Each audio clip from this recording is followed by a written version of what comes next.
Okay, so you want to sound like a jazz musician. How do you do that?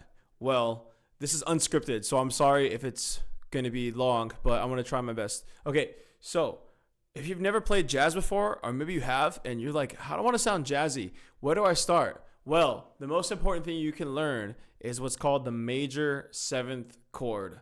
Now, let's go right into this. So what does the major seventh chord sound like? The major seventh chord sounds like this. It's a 4-note chord. Now, there's hundreds of different ways to play that. And by hundreds of different ways, I mean 4 different ways. And by 4 different ways, I mean hundreds of different ways, because you can add other notes to make it even more jazzy. And it's called extensions and flats and all like that. But when we're first learning this stuff, we're not going to learn all of that right now. We're going to learn the basics. So we're just going to learn the 4 different ways to play a 7th chord. That's kind of a lot to memorize. But the only thing I want you really to memorize this lesson is how to play the major 7th chord in root position. So write that down in your notes on your phone. Make a little note that says how to play jazz. Go on your phone like this. Literally take your phone out and go, okay, notes, and then create a new note, and then go how to sound jazzy, right? Do that and write down this major 7th chord root position. That is going to help you so much. So let's learn how to make that. Now, well, in order to make a major 7th chord, you need to know how to play a major chord. So if you don't know how to play a major chord, that video is going to come next. But this is hopefully you already know. So let me quickly review how to make a major chord. Now, a major chord is kind of like this. It's kind of like a castle, like stack, stack, stack. You're going to be stacking the notes together. So let's start with a C major chord. So you're going to start with C. Then you're going to skip one and play E. Then you're going to skip one and play G. So that's your major chord. So you're just skipping. Why is it called C major? Well, it's because you start on C, right? Now let's play an F major chord. You start on F, skip one, play all together. F major chord. Let's do another one. Let's start on G. Skip, skip. There's a G major chord, right? Now, sometimes there might be a sharp thrown in there, right? So if we start on D and we skip one and we skip one, it's going to give us, that's going to be called a minor chord. Now, why is it called a minor chord? That's for you to find out and wonder about.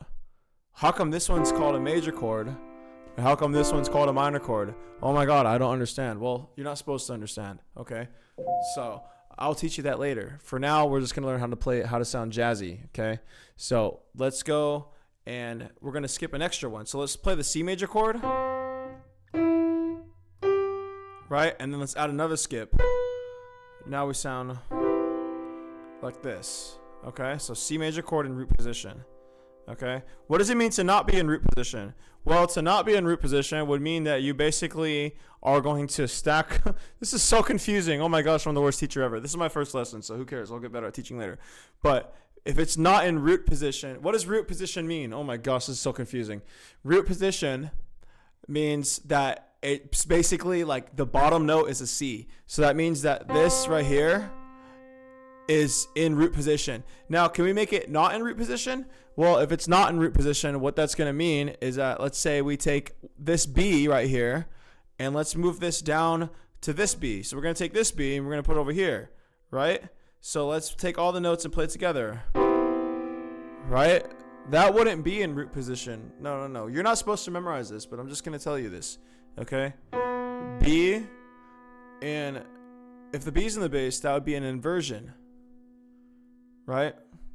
That would be 4th inversion? I might be wrong. Okay, let's try this. Let's go even further, okay? Let's take this G and move it over here. Right? I think that's 3rd inversion. All right, let's keep going. Let's take this E and move it down here.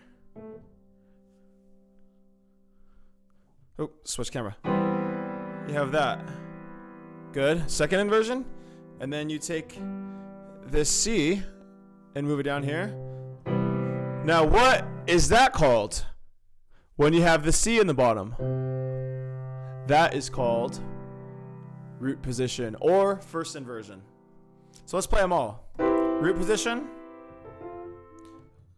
Oh, let's go to the camera. Okay. Root position. Fourth inversion. Third inversion. Oh snap, I'm already lost. Second inversion. Root position. Right? So when you play this major 7 chord, you want to also put your other hand. So what do you think, what would you play in the left hand? If you're going to play C major first inversion in your right hand, what would you play in the left hand? Another, maybe you play the same thing. That works. That sounds really nice. Let's show how that looks on the camera. That sounds pretty dang good. Let's play it up here. Wow, let's play it all the way up here. Oh, somebody didn't tune the piano all the way at the top. I'm talking to myself. I tuned the piano. Let's play it all the way down here. Right? You notice that I'm kind of rolling it. I'm not just going. I mean, that sounds good too, but I'm sort of like rolling it. Wow. Oh my gosh, should we go even further? Should we become even more jazzier? Is that a term? Let's be even more jazzy. Let's play this. Let's play this. Let's play this. Wow, what did I just do? Huh. You might even argue that doesn't even sound jazzy. Should we learn that? I don't know. Should we learn that? Maybe we'll learn that next time. No, we'll learn it right now. What did I do? Just play a D. I don't need to teach you anything. Just go play the D.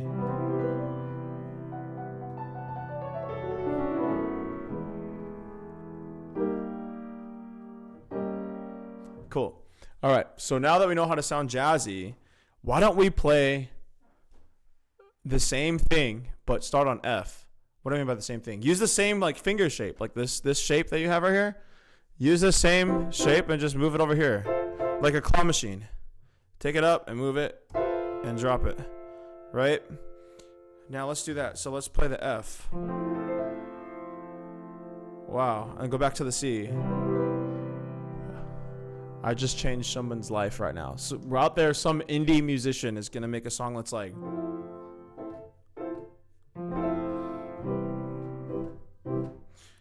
And they're gonna figure this out.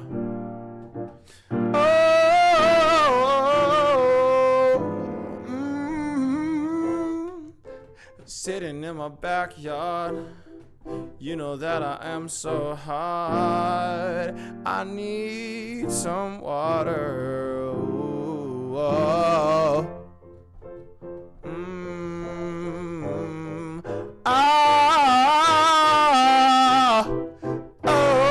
I need some water,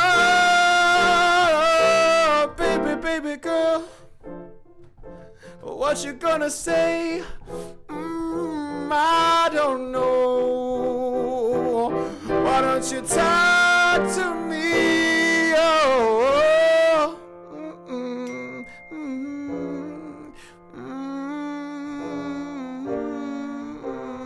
oh. Okay, so you can do so much only with this. Now you're probably begging to know. You're like, Daniel, what is this? What is this? What's that? Oh my God! I guess you have to watch the next video to find out, huh?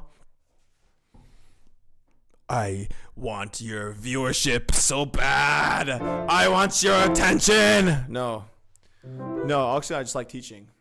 I think this video sucks. This is not a good lesson. This is mostly entertainment. This is terrible. So just play that. Is that hard? Come on. Just put your thing and go like this. Like, what if I was like, okay, we're gonna play this chord. Like, so imagine me having to teach you that. You're not gonna know what that is. There's no way you're gonna know what that is. You know why I know? Because I have no idea what that is. I just played random notes.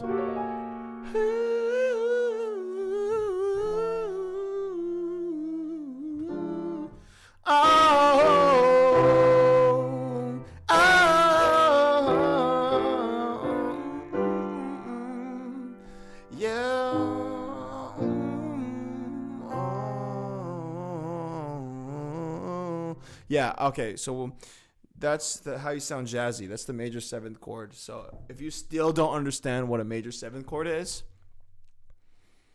then like at this point, like you have like probably half a brain cell. Because I explained this like 100,000 times. Okay, so this is a major seventh chord. Ha ha ha! You don't understand what I played. Wow, my battery's low. My battery is low. Probably should charge that. Let me go get my charger.